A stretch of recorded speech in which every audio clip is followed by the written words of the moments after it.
اچھا رمضان میں جو ہے نا وہ کھانے کے حوالے سے بین کر دیا جاتا ہے, باہر مارکیٹوں میں کھانا نہیں دینا چاہیے, مطلب وہ گورنمنٹ کے لیول کے اوپر, تو کیا یہ جائز ہے؟ میں گورنمنٹ کی اس پالیسی کے حق میں نہیں ہوں میرے بھائی, اور نہ اس طریقے سے یہ اسٹیبلش ہوئی ہوتی ہے, اس طرح نہیں ہوتا. اسٹیشنز پہ اور اڈوں کے اوپر آپ کو کھانا مل رہا ہوتا ہے مسافروں کے لیے. اچھا میں اگلے دن آپ کو بتاؤں علم کتنی بڑی تلوار ہے.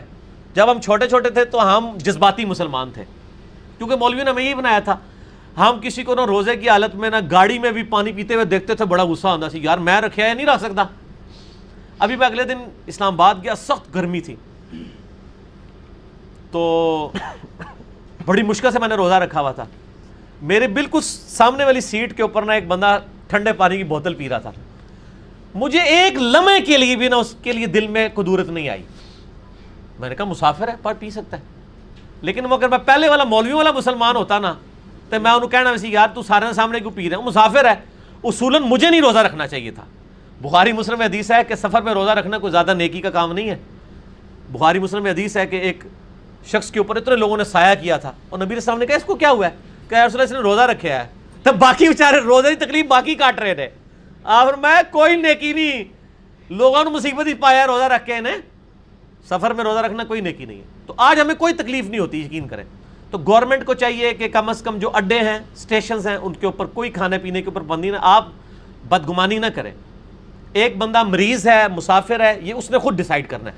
حکومت کا یہ کام نہیں ہے کہ ڈنڈے کے زور پہ کسی کو روزہ رکھوائے. میں غامدی صاحب کے ساتھ ہوں اس مسئلے میں. یہ آپ نے صرف ترغیب دلانی ہے.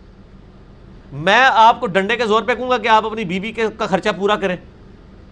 وہ آپ کی بیوی ہے, اگر آپ کے ساتھ نہیں کر رہے, وہ نہیں رہنا چاہتی, آئے خلا کے لیے اپلائی کرے. لیکن اگر آپ کے ساتھ انہی حالات میں رہ رہی ہے, آپ کا اور اللہ کا معاملہ ہے, اللہ تعالیٰ جانے. اور میں آپ کو صرف ترغیب دلاؤں گا. نماز کے لیے بھی سیم ہوگا. نماز کے لیے بھی یہی ہے.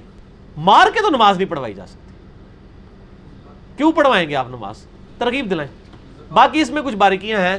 زکوٰۃ تو میرے بھائی حقوق العباد ہے نا, وہ تو حکومت نے اسٹیبلش کرنا ہے.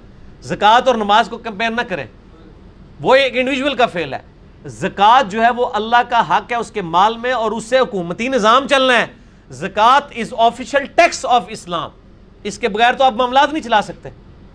تو ٹیکس نہیں دیں گے تو سر کیوں آپ کو پھر گاڑی, آپ جو ہے وہ سڑک پہ چلنے کا ٹیکس نہ دیں تو اس سڑک پہ پھر آپ گاڑی نہیں چلائیں گے, آپ اپنی واہ میں گاڑی اٹھائیں.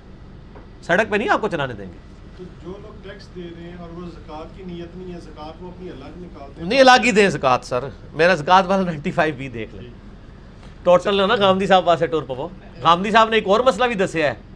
غامدی صاحب کے نزدیک مہینے میں آپ کو جب تنخواہ ملے تو آپ نے ہر تنخواہ پہ عشر دینا ہے اپنی تنخواہ کا. وہ کہتے ہیں زکوٰۃ کیا ہے, مہینے بعد آپ فصل کاٹ رہے ہیں. ان کے نزدیک اگر آپ کی ₹1,00,000 تنخواہ ہے نا تو ₹10,000 آپ نے ہر مہینے عشر لادہ سے دینا ہے اور اپنی زکوٰۃ لادہ سے نکالنی ہے. تو غامدی صاحب کا یہ مسئلہ بھی مانے, ورنہ میرے لیے مان لو.